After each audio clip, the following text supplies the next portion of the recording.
Here we have the site at Brighton. I'm just going to take a quick walk along into the site, going from south to north. It looks pretty normal here. It has been farmland for a couple of hundred years, since the late 1700s, so over 200 years. But this area was always swamp. These trees here, by tree ring, that one is over pretty close to 300 years. And I've done a number of tree ring studies. A lot of the trees are even much older than that here. Now, this was never used, and the trees were left.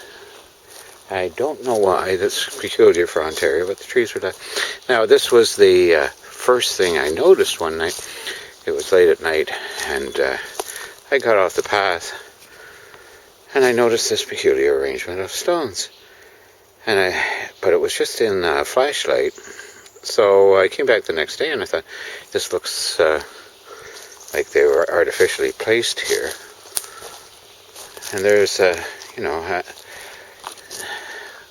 this is a fairly, there's a lot of glacial till in this area.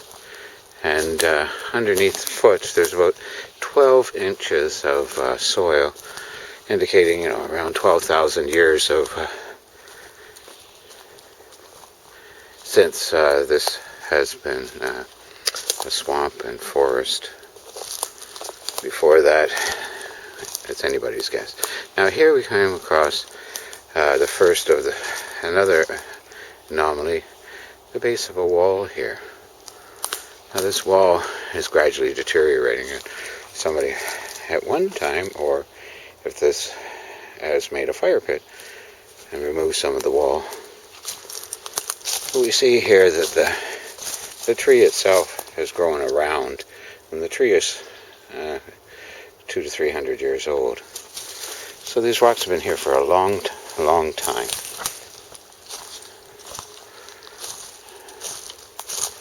And what's noticeable about this area is there's a lot of unusually shaped rocks we see. Now this one is like an arrowhead. There's a number of other rocks that are quite unusual too. And here we have just another grouping of rocks. But now we can see this tree here is probably 300 years old, and it's growing on top of one of these rocks. So we know the age of the rocks being here has been relatively undisturbed for a very, very long time. We also know that this was primarily swamp until very recently, when it started to dry out about 5 years ago. And as the creek here lowers, then the swamp is gradually drained, and it's just from erosion, creek beds going down. And here we have an arrangement of stones, and this stone here, I'm not sure what it is, but it's highly polished in this area. It's very worn now, but it's highly polished. You can see how we have a line of stones going off in this direction, like that's a cornerstone of sorts. And now we start getting into an area where there is a stone circle or spiral. And we start to see things that are very anomalous in this area, because we've come across the first of the drilled rocks. And what's interesting is that a lot of these rocks here, this is actinolite, tremolite, so a form of jade.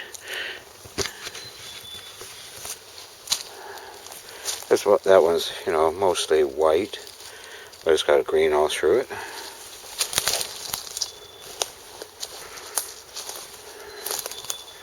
And here we have the first of the drilled rocks. Now you see the rocks have been drilled down by hand to a certain depth for some unknown reason. And the rocks have split And one part of this rock has been pushed away somewhere. I think it's underneath this tree now.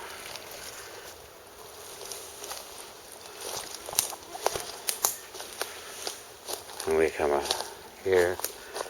You see there's rocks everywhere around this region. You can see here also, you look at the, appears to be carved out on this side.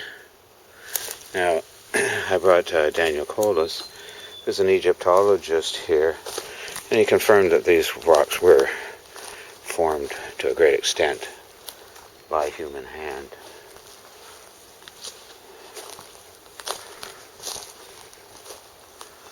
Now here we have some rocks that are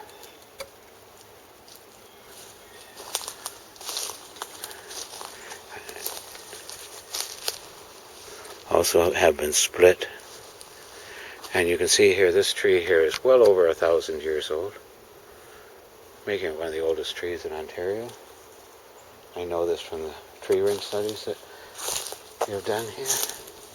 Now we'll go back over here, and here we have, adjacent to the drilled rock, this arrangement of stones here, which is definitely in a circle and spiral pattern. Now you can see here, if you look, the stones go around over there, back around here, and then come back around. Now there's probably some stones either underground there or missing. Then back to this arrangement of stones right at the center. So it spirals out, and we have the first drilled rock over here. There's been tremendous changes to this forest as it's drying out. As you can see, a lot of the trees are falling down, which is going to alter this site immeasurably over the next little while. It's been protected for a very, very long time from change by the fact that it was a swamp. And we see the rocks going in a spiral around here. And this rock here is very interesting as well. It has a groove in it here.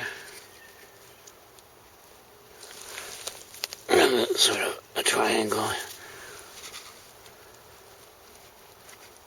like an A, almost, except that the groove goes right around, right through to the other end.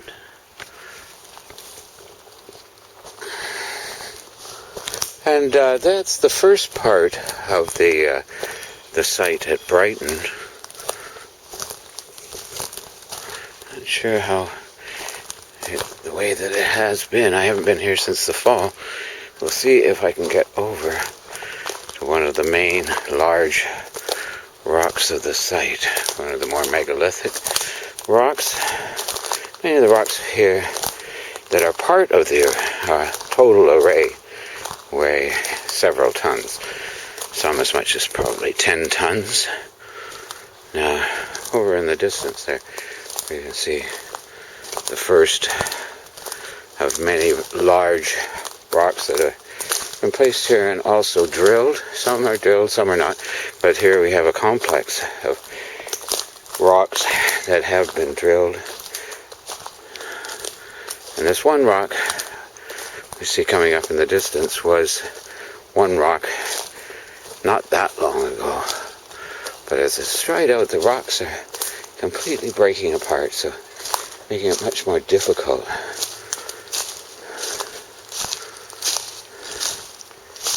to see what's going on here. Now you can see here, the rocks have been, this was all one rock at one time,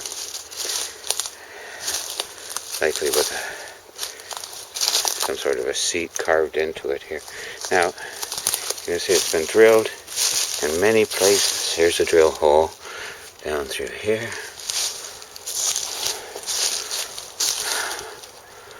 Another drill hole here.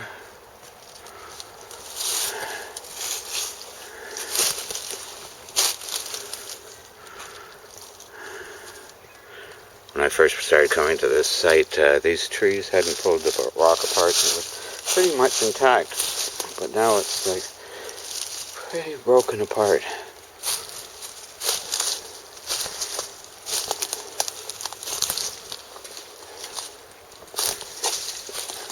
See if I can see any more of the drill hole. It's hard to see because the way the rock's been moved around. Oh, there's one there. They're hand drilled to quite a depth for an unknown purpose. Certainly would be a waste of a farmer's time to do this in a swamp.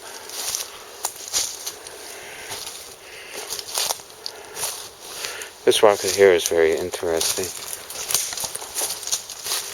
I don't know how well we can see it here, but there appears to be a face on it, like a ghostly white outline here. There we are. You can pretty well see it. Now there are many rocks in the area with similar images on them. This is something that's like, I've never seen anything quite like it in the world. It's like he's wearing a hat or something.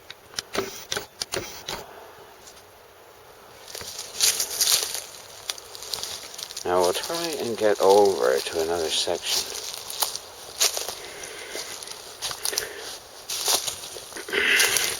Not sure how long this is going to let me record for.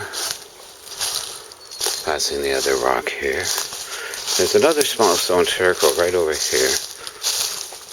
There's another one in the bush there, but we can't get to it right now. We're coming up to another series of rocks, and the circles are always associated with drilled rocks.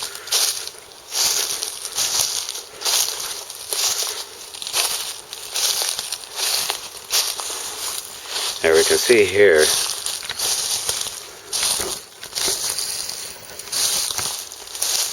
that that rock has been split. It's drilled, but it's growing underneath this tree, and this tree is probably 300 years old, I would think, in the tree ring studies. And there's one here. You can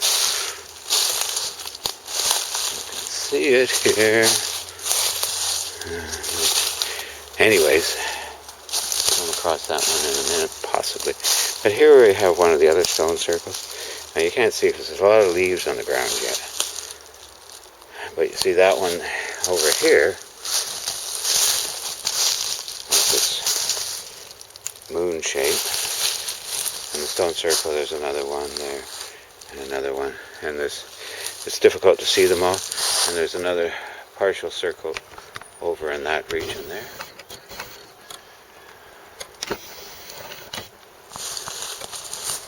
Now we'll continue on, and we're going more or less north, due north right now, from where we began.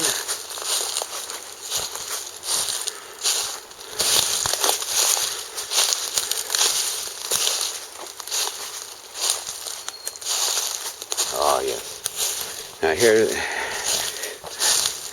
first before we go any further, we'll just go over to this rock here.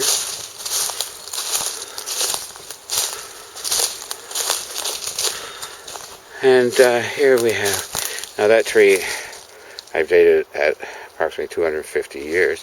And we have it growing right out of this rock, which is broken into many pieces. Part of it been pushed over here over time. And you see here the drill hole down through it as it split apart. So definitely before any English settlers here. Now French were in the area, but it's unlikely they're going to come in, and they're few numbers, and they're mostly interested in fur trading, to drill rocks in a swamp. Now we're going to head just up to the northern end of the array.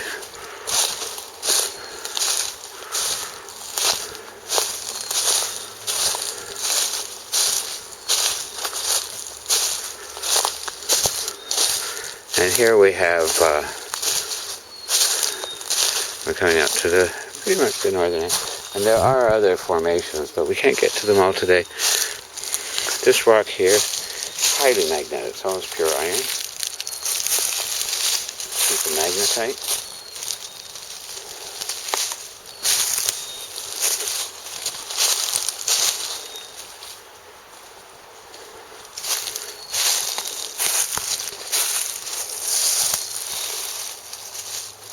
This little interesting formation, that's hard to see here, but on this rock you see the X here, and in fact I think there was at least at one time an image of a man carved into this in profile on the side of the rock. You can see the X, and then just the general features. But it's more than just an X. I think it's a shield. And then there's the upper body of the man. In some lights you can see it quite easily. And here we have another magnetic stone. There's a lot of these here. I'm not sure the exact composition of these stones, but there's a lot of it. And it's probably hematite, and it is magnetic. Magnet will stick to it. Now we're just going to finish off this section here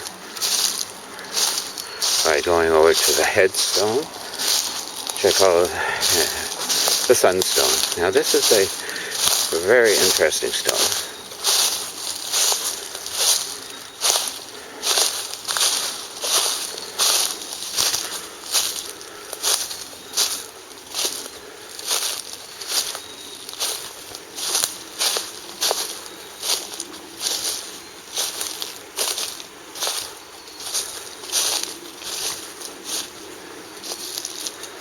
And this again is a form of actinolite tremolite. So it is in fact a type of jade, and it has evidence of being well worked at some point. The cuts in the stone. It may have stood on its side.